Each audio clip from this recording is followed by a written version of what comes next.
Good morning, my dear students. I am Venkatesh, lecturer in mathematics, PB Siddhartha College of Arts and Science, Vijayawada. We are discussing about the course mathematics. In mathematics, we have so many papers. Now, in semester 1, we have to discuss about differential equations. The course is, the paper is differential equations.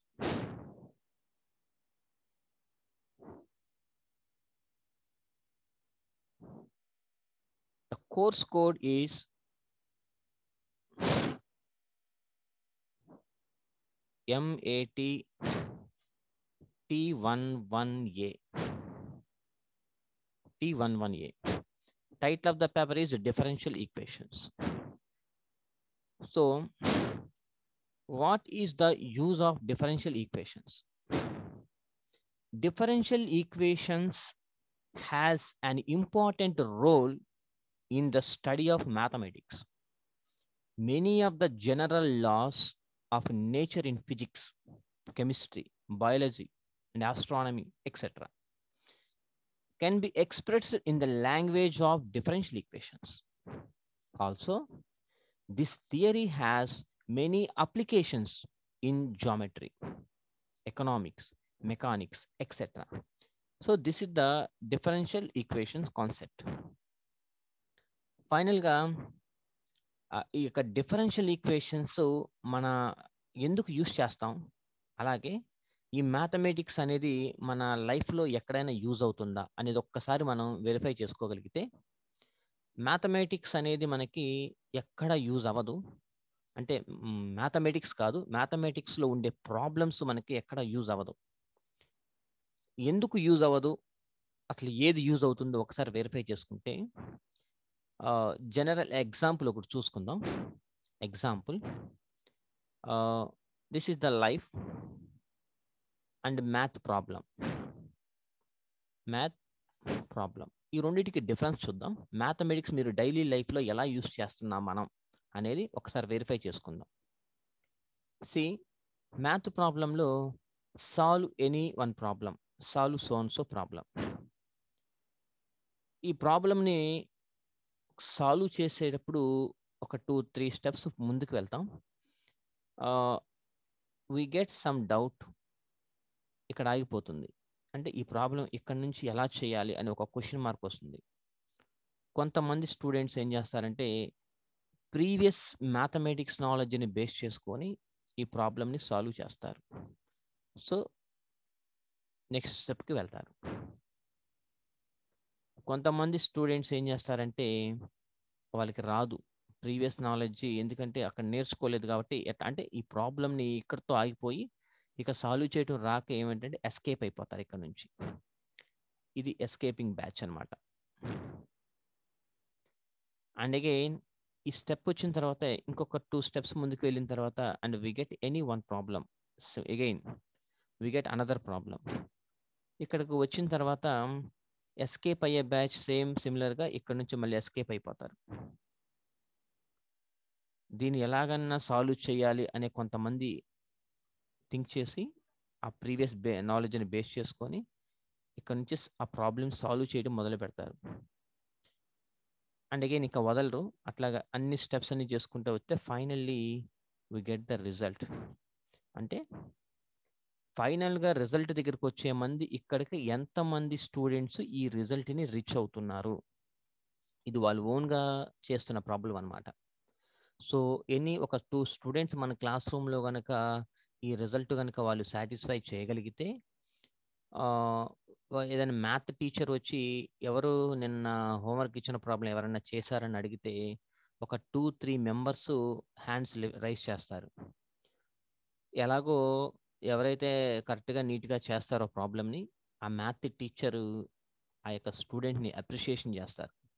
Appreciate చేస్తే ఆ class రూమ్లో ఉండే ఆ student యొక్క అంటే కొంచెం inspiration వస్తుంది మిగతా వాళ్ళకి కూడా, అతనికి కూడా కొంచెం హ్యాపీగా ఫీల్ అవుతాడు. సో అండ్ ఎందుకంటే ఫైనల్‌గా అతను ఆ సొల్యూషన్ ఫైండ్ ఔట్ చేశాడు కాబట్టి. ఆ ప్రాబ్లమ్ యొక్క సొల్యూషన్ ఫైండ్ ఔట్ చేసుకున్నాడు కాబట్టి. ఇక చేయలేని వాళ్ళు ఏం చేస్తారంటే అక్కడ ఇట్లా ఎస్కేప్ అయిపోయి ఇక ఎస్కేపింగ్ అనమాట. సో, వీళ్ళ వల్ల అవ్వలేదు. అంటే ఆ ప్రాబ్లమ్‌ని వీళ్ళు సాల్వ్ చేసుకోలేకపోయారనమాట. This is the problem. ఓకేనా? సో, ఈ సిమిలర్ ఎగ్జాంపుల్ ఈ లైఫ్‌లో చూస్తే ఆఫ్టర్ మ్యారేజ్ ఏమవుతుందంటే ఆహ్, ఆఫ్టర్ మ్యారేజ్ ఎందుకన్నానంటే ఆఫ్టర్ మ్యారేజ్ తర్వాత మీకొక ఇండివిడ్యువల్ లైఫ్ అనేది వస్తుందనమాట. మీకు ఇండివిడ్యువల్ లైఫ్ వచ్చిన తర్వాత ఏమవుతుంది? ఒక 2, 3 ఇయర్స్ హ్యాపీ లైఫు. ఒక 2 ఆర్ 3 ఇయర్స్ అనమాట ఇక్కడ. 2, 3 ఇయర్స్ అయిపోయిన తర్వాత హ్యాపీగా ఉంటుంది. ఆఫ్టర్ మ్యారేజ్ తర్వాత వైఫ్ అండ్ హస్బెండ్ అన్నారు అంటే కంపల్సరీగా ఎనీ చిన్న ప్రాబ్లమ్స్ లైఫ్‌లో వస్తానే ఉంటాయి. అది చిన్న ప్రాబ్లమ్ లేకపోతే పెద్ద problem whatever it may be they have to solve that problem. వాళ్ళు ఆ ప్రాబ్లమ్‌ని సాల్వ్ చేసుకోగలిగితే then lead the next step. ఆ ప్రాబ్లమ్‌ని వీళ్ళు సాల్వ్ చేసుకోక అంటే అందులో ఉండే నాలెడ్జ్‌ని వాళ్ళు గెయిన్ చేసుకోలేక ఎలా రెక్టిఫై చేసుకోవాలి, ప్రాబ్లమ్ చేసుకోలేకపోతే ఇక్కడేమవుతుందంటే, వాళ్ళిద్దరికి మధ్య డిస్టెన్స్ అనేది మెయింటైన్ అయిపోతుంది. డిస్టెన్స్ పెరిగిపోతుంది. వాళ్ళంటే ఆ లైఫ్ ఎప్పుడు అట్లాగే బ్లాక్‌గా అయిపోద్దనమాట. అండ్ అగైన్ ఇక్కడ చూడండి. ఈ స్టెప్‌లో ఇంకా కంటిన్యూ అవుతా ఉంటుంది ఈ life. And again we get some problems. Solve చేసుకోగలిగిన వాళ్ళు ముందుకు వెళ్ళిపోతున్నారు. ఆ ప్రాబ్లమ్‌ని రెక్టిఫై చేసుకోలేని వాళ్ళు ఇలా అయిపోతున్నారనమాట. ఇక్కడ స్టాప్ అయిపోతున్నారు. అందుకనే కొన్ని లైఫ్స్‌లో డైవర్సెస్ అని లేకపోతే తిట్టుకోవటాలు, కిట్టుకోవటాలు ఇవన్నీ జరుగుతా ఉంటున్నాయన్నమాట. సో, అంటే ఒక ప్రాబ్లమ్‌ని సాల్వ్ చేసుకోగలిగితే అంటే ఆ యొక్క మెచ్యూరిటీ లెవెల్స్ పెరిగితే ఏ ప్రాబ్లమ్ అయినా సరే మనం మన లైఫ్‌లో సాల్వ్ చేసుకోవచ్చనమాట. అంటే మెచ్యూరిటీ లెవెల్స్ అనేది ఎలా పెరుగుతాయి అంటే ఇట్లాంటి మ్యాథమెటికల్ ప్రాబ్లమ్స్‌ని, స్కిల్స్‌ని డెవలప్ చేసుకుంటే మన లైఫ్‌లో ఎటువంటి ప్రాబ్లమ్ అయినా డీల్ చేసుకోవచ్చనమాట. సో, దిస్ ఈస్ అందుకనే మనం మ్యాథమెటిక్స్ నేర్చుకోవాలి. అంటే మ్యాథమెటిక్స్ నేర్చుకోవాలి అంటే చాలామంది ఏమవుతున్నారంటే, అమ్మో! మ్యాథ్ ప్రాబ్లమా? దీన్ని ఎలా అమ్మో! నాకంటే మ్యాథ్స్ అంటే భయం. చాలామంది స్టూడెంట్స్ నాకు తెలుసు. అమ్మో! నాకు మ్యాథ్స్ అంటే భయం. ఎవర్రా బాబు అసలు ఈ మ్యాథమెటిక్స్‌ని ఫైండ్ ఔట్ చేసింది? అతను కనపడితే చంపేస్తాను. ఇట్లాంటి కొన్ని కొన్ని మాటలు మాట్లాడుతా ఉంటారు. కాబట్టి ఎందుకు మాట్లాడతారు అంటే, వాళ్ళు ఆ థింకింగ్ అనేది అక్కడ పెట్టట్ల. ఆ కాన్సంట్రేషన్ అనేది అక్కడ పెట్టలేకపోతున్నారు కాబట్టి, ఆ యొక్క ఆ ఫార్ములాస్‌లన్నీ గుర్తుపెట్టుకోలేక ఈ ప్రాబ్లమ్స్ అన్నీ జరుగుతున్నాయన్నమాట. కాబట్టి math is very simple process అన్నమాట. అన్ని సబ్జెక్ట్స్ కన్నా మ్యాథమెటిక్సే ఈజీగా ఉంటుంది. అందువల్ల మనం మ్యాథమెటిక్స్‌ని నేర్చుకునేటప్పుడు ఎలా మ్యాథమెటిక్స్ నేర్చుకోవాలి అంటే, ఆ ప్రాబ్లమ్ ఏం జరుగుతుంది? అక్కడ రాకపోతే ఆ ప్రొసీజర్ చేస్తున్నప్పుడు మధ్యలో ఇన్ బిట్వీన్స్‌లో గనుక ప్రాబ్లమ్ ఎక్కడైనా ఆగిపోతే how to rectify that problem అనేది మనం థింక్ చేయాలి. థింకింగ్ లెవెల్స్ అనేవి మ్యాథమెటిక్స్ చేయడం వల్ల పెరుగుతాయి. మిగతా సబ్జెక్ట్స్ అంటే మనం చదువుకుంటాం అంతే. ఆ థియరిటికల్ పార్ట్ చదువుతాం. ఇది థియరిటికల్ పార్ట్ గాదు. ఇది మ్యాథమెటికల్ అంటే మైండ్‌తో చేసే కాలిక్యులేషన్స్ అన్నమాట. That is the mathematics. So, ఇక్కడ చెప్పాను. ప్రాబ్లమ్‌కి డిఫరెన్స్ ఎలా ఉంటుంది? లైఫ్‌కి ఎలా డిఫరెన్స్ ఉంటుందన్నమాట. సో, అందుకని ఈ ప్రాబ్లమ్ జాగ్రత్తగా మనం చూసుకొని ఏ ప్రాబ్లమ్ అయినా సరే కొంచెం ఈజీగా మనం గా రెక్టిఫై చేసుకోవడానికి సాల్వ్ చేయాలన్నమాట. సో, అందుకనే మనం మ్యాథమెటిక్స్ అనేది నేర్చుకోవాలి. ఓకేనా? Right. And next what is the differential equation? Differential equations అంటే ఏమిటంటే డెఫినేషన్ డిఫరెన్షియల్ ఈక్వేషన్. ఈ డిఫరెన్షియల్ ఈక్వేషన్స్‌లో ఏముంటుందంటే an equation an equation involving equation involving dependent variable dependent variable comma independent independent variables independent variables and the differential coefficients differential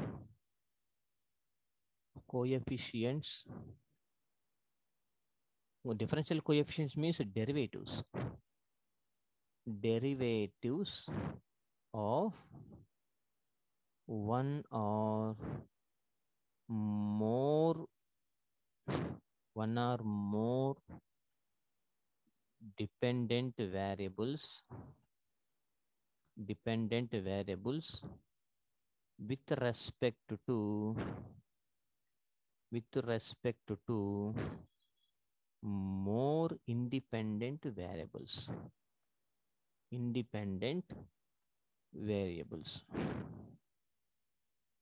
is called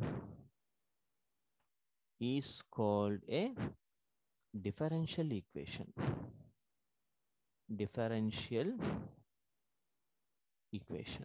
See, ఈ డెఫినేషన్లో మనం two two వర్డ్స్ని మనం జాగ్రత్తగా find out చేయండి. Two వర్డ్స్ని మనం బాగా మాట్లాడాం. ఒకటి dependent variable and independent variables.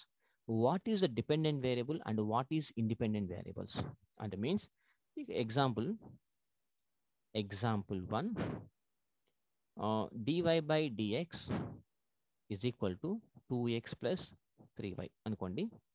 So here dy by dx means y is the dependent variable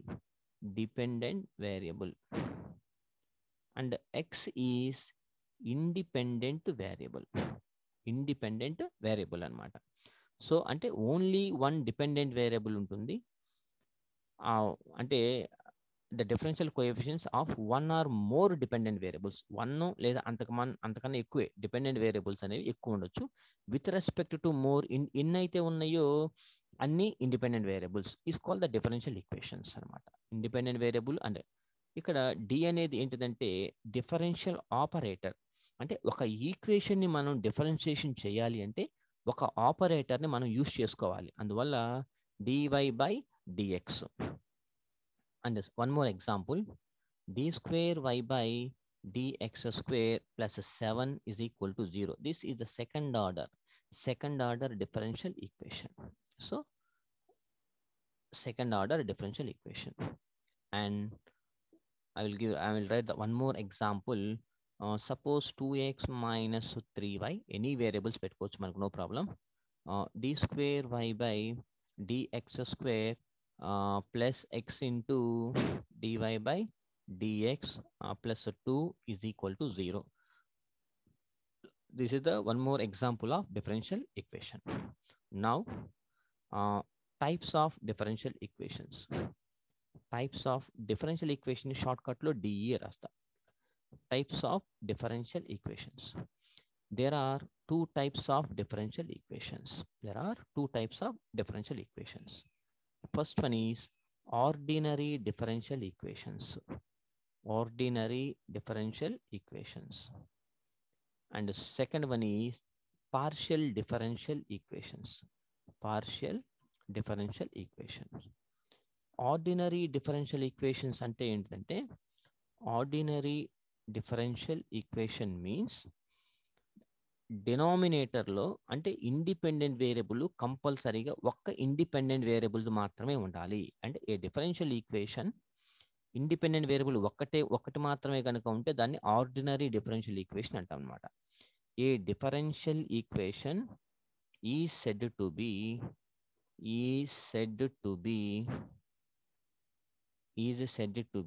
an ordinary differential equation if it contains only one independent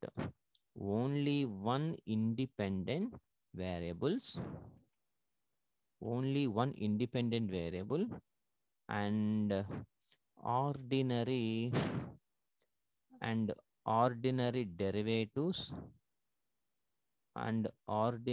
derivatives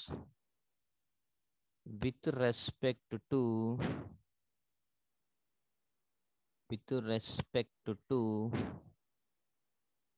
this independent variable.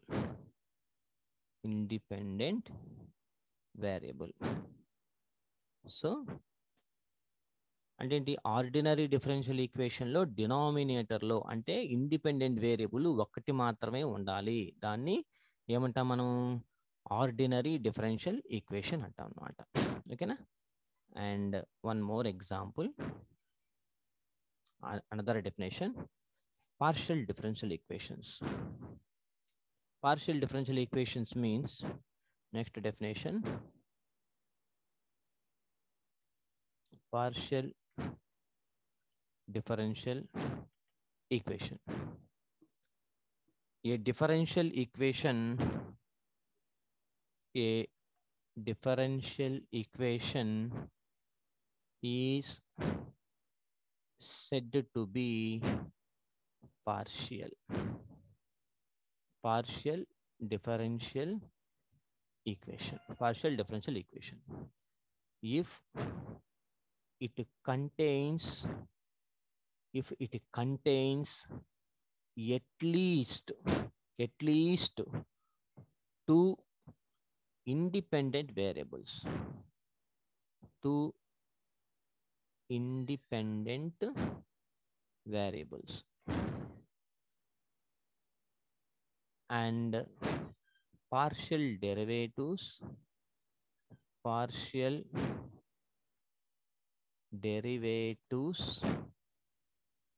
with respect to either of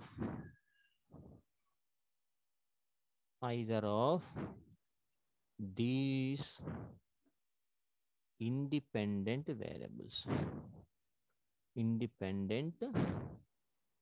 variables. Partial differential ఈక్వేషన్స్కి ఆర్డినరీకి difference ఏంటంటే, independent variables only one independent వేరియబుల్గా ఉంటే దాన్ని ordinary differential equation అంటాం. More than two అనమాట, two or more than two independent variables కనుక ఉంటే దాన్ని పార్షియల్ డిఫరెన్షియల్ ఈక్వేషన్ అంటాం. దీనికి దానికి డిఫరెన్స్ ఏంటి? అక్కడేమో d/dxలు వాడతాం. ఇక్కడ దీనికి దానికి డిఫరెన్స్ కోసం ఇక్కడ do u by do x, ఓకేనా, plus y into do u by do y is equal to some 2u. అంటే డోలు వాడతాం అంటే డో, ఓకేనా. దాన్ని పార్షియల్ డిఫరెన్షియల్ ఈక్వేషన్ అంటాం. Next, order of a differential equation. Order means the order of the highest derivative. The order of highest derivative. The order of highest derivative involved in an ordinary differential equation is called an order of a differential equation.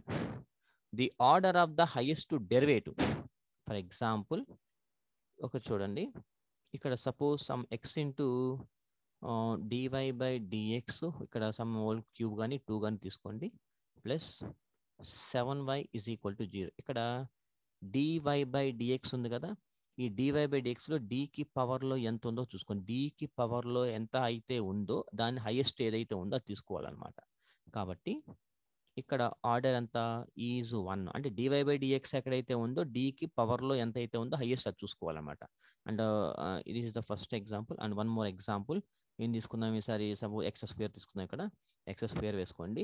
అలాగే ఇక్కడ నేను d²y/dx², తర్వాత plus bracket ఏదైనా x plus dy, ఏదైనా మీ ఇష్టం వచ్చింది రాసుకోండి. dy/dx whole cube వేసుకుంటాను.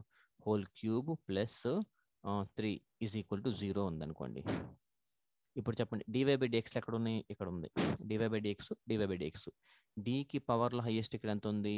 2 ఉంది. ఇక్కడ dకి పవర్లో ఎంత ఉంది? ఏమీ లేకపోతే 1 ఉన్నట్టే కదా. హైయెస్ట్ ఎవరు? 2 కాబట్టి ఈజ్ 2. ఓకేనా. And next, degree of A differential equation. Order ఎక్కడైతే ఉంటుందో డిగ్రీ కూడా అక్కడే ఉంటుంది. The degree of the highest derivative, the degree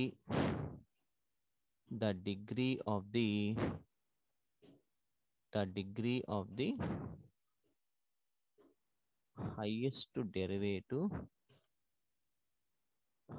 derivative involved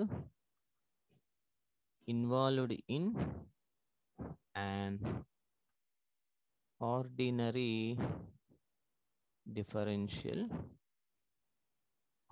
differential equation. కాబట్టి ఇక్కడ చూడండి, హైయెస్ట్ ఈ ఫైన్ ఎగ్జాంపుల్ చూసుకుంటే ఆర్డర్ ఎక్కడైతే ఉందో హోల్ పవర్ ఎంత అయితే ఉందో అదనమాట. అంటే ఎగ్జాంపుల్ ఏదో ఒకటి ఎగ్జాంపుల్ చూసుకోండి. d²y/dx² + 2 × dy/dx² = 5y ఉందనుకోండి. ఇప్పుడు నేను డిగ్రీ కావాలి కాబట్టి ముందు ఆర్డర్ ఫైండ్ అవుట్ చేసుకోండి. ఇక్కడ d² ఉంది, ఇక్కడ dy/dx ఎక్కడ ఉన్నాయి, ఇక్కడ dy/dx, ఇక్కడ dy/dx ఉంది. అంటే dకి హోల్ పవర్లో 2 ఉంది, ఇక్కడ dకి హోల్ పవర్లో 1 ఉంది. ఇక్కడ హైయెస్ట్ కాబట్టి సో దీనికి హోల్ పవర్లో ఎంత ఉందో చూసుకోండి. ఇక్కడ హోల్ పవర్లో ఏమీ లేదు కాబట్టి పైన 1. కాబట్టి ఆర్డర్ ఏమో 2, డిగ్రీ ఏమో 1 అనమాట. సో 1 అనమాట, డిగ్రీ అంతా 1 అవుతుంది అనమాట. సో ఫైనల్గా ఏంటంటే ఆర్డర్ ఎక్కడైతే ఉంటుందో డిగ్రీ కూడా అక్కడే ఉంటుంది. ఓకేనా? సో ఇలా మనం ఏ ప్రాబ్లం అయినా ఫైండ్ అవుట్ చేసుకోవచ్చు. ఒకవేళ మనకి ప్రాబ్లంలో సెకండ్ ఎగ్జాంపుల్ చూస్తే, డిగ్రీలోనే second example whole power the degree of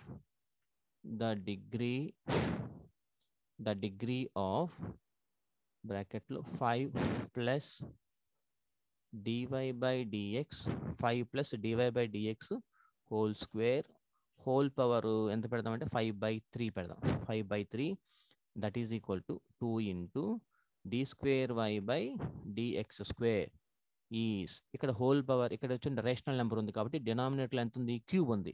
కాబట్టి క్యూబింగ్ ఆన్ బోత్ సైడ్ చేస్తే ఇక్కడ ఈ రేషనల్ నెంబర్ పోతుందన్నమాట. అంటే ఎందుకంటే క్యూబింగ్ ఆన్ బోత్ సైడ్ చేస్తే ఈ 3 ఆ క్యూబ్ రూట్ 2 క్యాన్సిల్ అయిపోతాయి కాబట్టి whole to the power of 5 ఉంటుంది అనమాట. అప్పుడు whole to the power of 5 ఉంటే ఇక్కడ హైయెస్ట్ ఎంత ఉంది, అప్పుడు ఇక్కడ dy/dx ఉంది, ఇక్కడ d²y/dx² ఉంది. d² అంటే ఇక్కడ నెక్స్ట్ స్టెప్ ఏమొస్తుంది చూడండి, 5 + dy/dx² హోల్ క్యూబింగ్ అని బోత్ సైడ్ చేస్తే ఎంత అవుతుంది, పైన పవర్లో 5 ఉంటుంది. 2 × d²y/dx² హోల్ క్యూబ్ ఉంటుంది. దట్ ఈజ్ ఈక్వల్ టు ఇక్కడ చూడండి dy/dx ఎక్కడ ఉంది, ఇక్కడ dy/dx ఉంది, ఇక్కడ dy/dx ఉంది. ఇక్కడ డిగ్రీ ఆర్డర్ ఎంత ఉంది, హైయెస్ట్ ఇక్కడ 2నే ఉంది కదా. So order is equal to 2. Degree order ఎక్కడ ఉంటుందో డిగ్రీ కూడా అక్కడే ఉంటుంది కదా. డిగ్రీ ఎంత, హోల్ పవర్ ఆఫ్ ఎంత ఉంది, 3 ఉంది కాబట్టి degree 3. Hence so this is the problem. We have to find out degree and order of the any differential equation. Okay, thank you and thank you so much.